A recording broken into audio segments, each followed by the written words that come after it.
It's the race for the White House in what is being billed as the closest election in an entire generation. History could be made on Tuesday night if Kamala Harris of the Democratic Party, the incumbent vice president, goes on to defeat Donald Trump of the Republican Party, the former president. She will, if she does that, become the first ever woman president of the United States, something that has never happened in the close to 250-year history of the United States of America.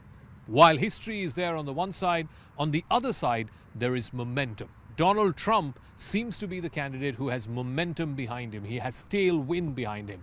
He has narrowed the gap, both in the popular vote as well as in the battleground states, to less than 1%. A month and a half ago, Kamala Harris had a 2-point, maybe even a 2.5-point lead. But that has been narrowed, particularly just in the last month of October, leading up to, of course, November 5th, which is election day. That is the position that any candidate would want to be in. And Donald Trump seems to be in a fine position to once again win the White House. He and his supporters, the Make America Great Again crowd, believe that the 2020 election was stolen away from Donald Trump because of malpractices. But be that as it may, whatever they believe, the fact is that Donald Trump has run a campaign which has run the Democrat establishment so close. In fact, he forced the change of the incumbent President Joe Biden when it was actively clear to everybody in America that Joe Biden was not in a fit state for the toughest job in the world. He was actively in a position of mental decline, and that he needed to make way for a younger candidate. And therefore, on the 21st of July, Joe Biden withdrew his candidacy, his candidature for the Democratic Party's ticket, and then his deputy, the Vice President Kamala Harris, became the Democratic Party's official nominee. Now, what's at stake here for America is the very future direction of this country. Is this country going to be more inclusive, more representative, more respectful of freedoms of all individuals, no matter what color they are, no matter what gender they are? One of the top issues that the Democrats believe is on the ticket this election is about women and women's bodies and their right to reproductive freedom. This on the back of the cancellation or the overthrow of the famous Roe versus Wade verdict by the Supreme Court, a court which the Democrats claim has been highly influenced by Donald Trump. It was his appointees who overthrew that verdict. And now, as a consequence of that, in many states across the United States, you're looking at a possible statewide abortion ban.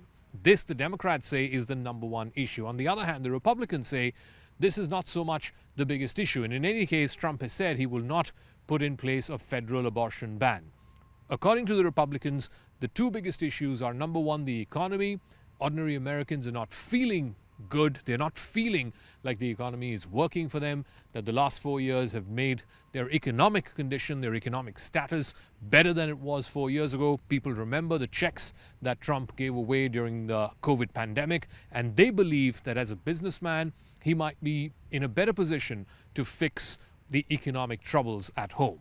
The other big concern for most ordinary Americans is the issue of immigration. And Trump and the Republicans have seized on this, made this, talked this issue up in such a huge way that they believe that this might be the vote-determining issue. So it's going to be a high-wire election. It is going to go right down to the finish line.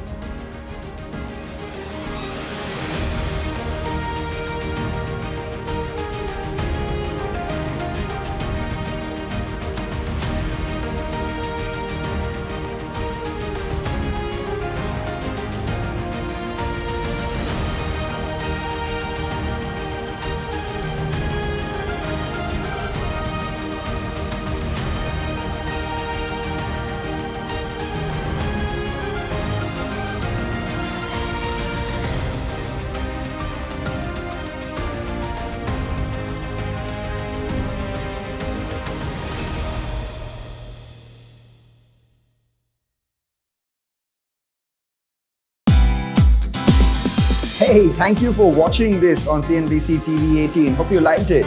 For more such interesting news and updates, Follow CNBC TV 18 on all the social media platforms.